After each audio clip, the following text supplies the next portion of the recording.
안녕하세요, 여러분. 오늘 제가 여러분께 소개할 이야기는 결혼식 하루 전 벌어진 한 가족의 완벽한 붕괴에 관한 것입니다.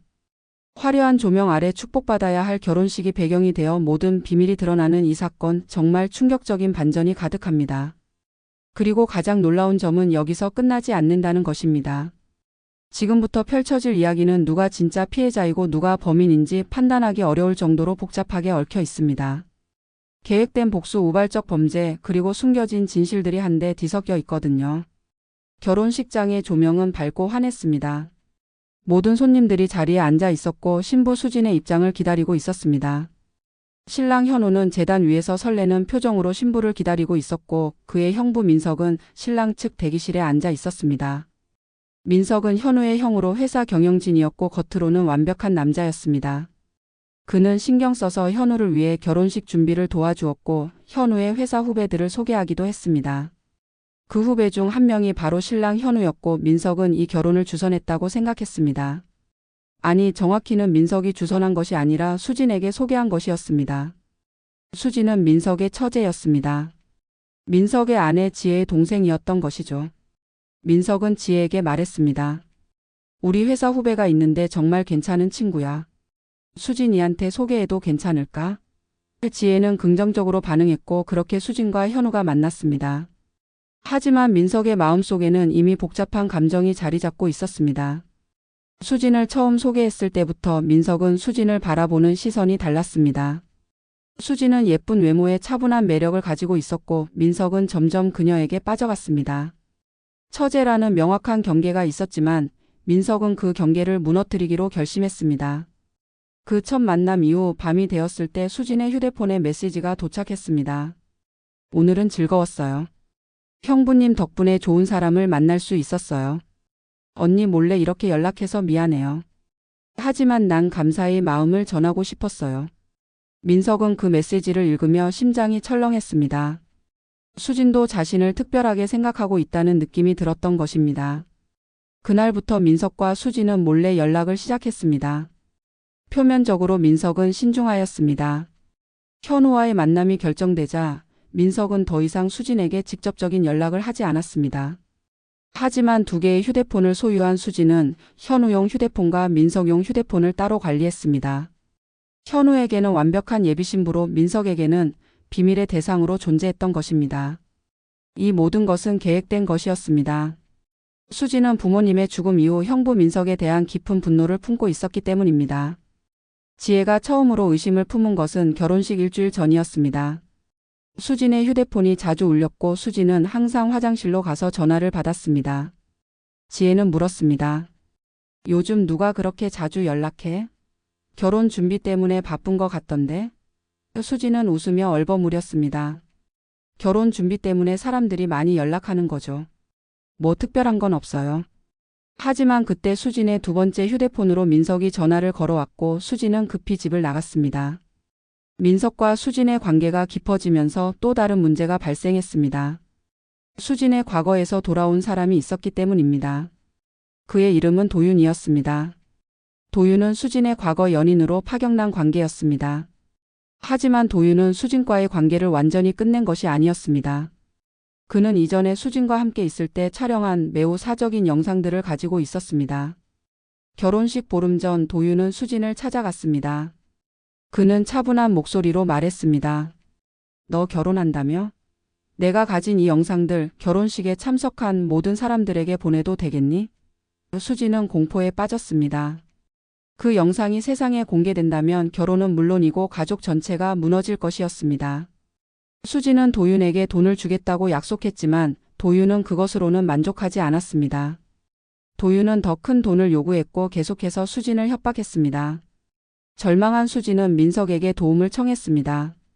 그녀는 민석에게 자신의 과거와 도윤의 협박에 대해 모두 이야기했습니다. 민석은 처음에는 놀라고 분노했지만 곧 계획을 세웠습니다. 민석은 저 목소리로 수진에게 약속했습니다. 괜찮아. 나한테 맡겨. 내가 이 문제를 처리해 줄게. 넌 계속 현우와의 결혼 준비만 하면 돼. 도윤이는 내가 알아서 할게. 그 약속 다음 날 밤 뉴스에서는 충격적인 소식이 전해졌습니다. 도윤이 변사체로 발견되었다는 것이었습니다. 경찰은 사건의 정확한 원인을 밝히지 못했습니다. 사건 현장은 외진 강가였고 도윤의 사인은 질식사였습니다. 공식적으로는 사고로 처리되려고 했습니다. 하지만 수지는 민석을 의심했습니다. 민석이 이 모든 것을 처리한 것이 아닐까 하는 생각이 들었던 것이죠. 하지만 수지는 그 의심을 밖으로 드러내지 않았습니다. 오히려 그녀는 민석과의 비밀을 더욱 깊게 묻었습니다. 수지는 두 휴대폰을 더욱 정교하게 관리했고 현우에게는 완벽한 신부로 민석에게는 감사함과 애정으로 보였습니다. 하지만 이 모든 것이 연기였습니다. 수진의 진정한 목표는 다른 곳에 있었기 때문입니다. 결혼식 이틀 전 수진은 민석의 회사 서버에 접근할 수 있는 기회를 얻었습니다. 민석이 자신을 회사 부근의 카페로 초대했을 때 수진은 그것을 이용했습니다. 그녀는 개인 컴퓨터를 가져가 민석의 회사 시스템에 몰래 접근했고 USB를 이용해 민석의 비자금 기록들을 모두 복사했습니다. 그 기록들에는 민석이 지혜의 명의로 한 불법 대출 기록들 그리고 다른 비자금 활동들이 모두 담겨 있었습니다. 수진은 모든 것을 준비했습니다. 도윤의 죽음이 민석과 연관되어 있을 가능성, 민석의 회사 비자금 기록, 그리고 민석과 수진의 비밀 연락 기록들. 이 모든 것들이 시간 폭탄처럼 준비되어 있었습니다. 결혼식은 이 모든 폭탄을 터뜨리기 위한 완벽한 무대였습니다. 결혼식 당일 아침 수진은 홀로 호텔 방에 앉아 있었습니다. 신부 준비실에는 지혜와 어머니가 있었지만 수진은 혼자 있고 싶었습니다. 그녀는 거울 앞에서 자신의 얼굴을 봤습니다. 완벽하게 화장한 신부의 모습이었지만 그 얼굴 아래에는 깊은 결의가 숨어 있었습니다. 오후 3시 수진은 예복을 입고 결혼식장에 들어갔어야 했습니다. 하지만 신부는 나타나지 않았습니다. 신랑 현우는 제단 위에서 기다리다가 불안해하기 시작했습니다. 식장 전체가 어색한 침묵에 휩싸였습니다. 그 침묵이 지속되면서 일생에 한 번의 행사를 준비한 가족들의 얼굴에는 당혹감이 떠올랐습니다. 지혜는 절규했습니다. 수진이가 어디야? 어디 간 거야? 지혜는 호텔 방을 뛰어다녔고 수진의 휴대폰을 여러 번 눌렀습니다. 하지만 휴대폰은 꺼져 있었습니다. 지혜와 어머니는 경찰에 신고했습니다. 수진의 실종을 신고한 것이었습니다. 그 와중에 신랑 현우는 결혼식장을 떠났습니다. 그는 민석을 찾아갔습니다. 민석은 결혼식 하루 전부터 이상하다는 느낌을 받았습니다. 수진의 연락이 끊겼기 때문입니다. 그는 수진의 휴대폰에 여러 번 전화를 걸었지만 받지 않았습니다. 현우를 마주친 민석은 당황한 표정으로 말했습니다. 뭐 하는 거야? 신부 대기실에 있지 않았어? 경찰의 수색이 시작되었습니다. CCTV 영상 검토 결과 새벽 2시경 수진이 호텔을 빠져나갔다는 것이 확인되었습니다. 그녀는 호텔 뒤쪽 골목으로 나갔고 그 이후 카메라에는 포착되지 않았습니다. 경찰은 호텔 주변의 모든 CCTV를 수집했습니다. 그러던 중 충격적인 발견이 있었습니다. 민석의 차 트렁크에서 수진의 신발과 신부복의 일부가 발견된 것입니다. 경찰은 민석을 소환했습니다. 민석은 황급하게 외쳤습니다. 내가 뭘 한 건데요? 말도 안 돼. 하지만 물증들은 민석을 향하고 있었습니다. 경찰의 조사는 더욱 깊어졌습니다. 수진의 은행 계좌를 추적한 결과 결혼식 당일 아침 거액이 인출되었다는 것이 드러났습니다. 인출된 돈은 약 5억 원이었습니다. 그 거액이 정확히 누구의 돈인지를 추적하는 것은 시간이 걸렸습니다. 하지만 계좌 추적 결과 그 돈이 민석의 회사 비자금이라는 것이 밝혀졌습니다. 경찰은 민석의 회사를 압수수색했습니다. 그 과정에서 민석의 회사 서버에 비정상적인 접근이 있었다는 기록이 발견되었습니다. 그리고 더욱 놀라운 것은 수진의 개인 저장소에서 USB가 발견되었다는 것이었습니다. 그 USB에는 민석의 모든 비자금 기록이 저장되어 있었습니다. 경찰의 조사가 더욱 깊어지면서 더욱 복잡한 그림이 드러나기 시작했습니다. 도윤의 사건을 다시 조사하자 도윤의 계좌에 입금된 거액이 민석의 이름으로 처리되었다는 것이 발견되었습니다. 이는 도윤을 협박한 후 돈을 건넨 것이 아니라 다른 목적이 있었을 가능성을 시사했습니다. 조사관들은 도윤의 사건을 재조사했습니다. 도윤이 발견된 현장의 CCTV를 다시 검토한 결과 사건 발생 시간에 민석이 그 지역 근처에 있었다는 것이 확인되었습니다. 민석은 처음에는 부인했습니다. 우연일 뿐이야. 그 지역을 지나간 거고 도윤이와는 아무 관계가 없다. 하지만 더 깊은 조사 결과 민석과 도윤 사이에 금전 거래가 있었다는 것이 드러났습니다. 민석은 도윤에게 돈을 지불했고 도윤은 그것이 협박이라고 느껴 저항했습니다. 그 과정에서 사건이 발생했던 것으로 보였습니다. 경찰은 도윤의 사인을 다시 검토했고 질식사가 맞다는 것을 확인했습니다. 하지만 이 시점에서 가장 핵심적인 질문이 떠올랐습니다. 수진은 정말로 민석의 피해자인가? 아니면 수진도 이 모든 계획의 일부였는가? 경찰은 수진의 배경을 조사하기 시작했습니다. 수진의 과거를 들어보니 그녀에게는 깊은 분노의 이유가 있었습니다. 수진의 부모님은 5년 전 자살로 사망했습니다. 경찰의 조사 결과 수진의 부모님이 자살한 이유는 민석 때문이었습니다. 민석은 사업 실패 후 지의 명의로 거액의 대출을 받았습니다. 그 대출금을 갚지 못하면서 수진의 부모님은 연대 보증인으로서 무거운 빚을 지게 되었습니다. 결국 그들은 그 빚을 견디지 못하고 세상을 떠났던 것입니다. 이제 모든 것이 명확해졌습니다. 수진의 복수는 5년 전부터 계획되고 있었던 것입니다.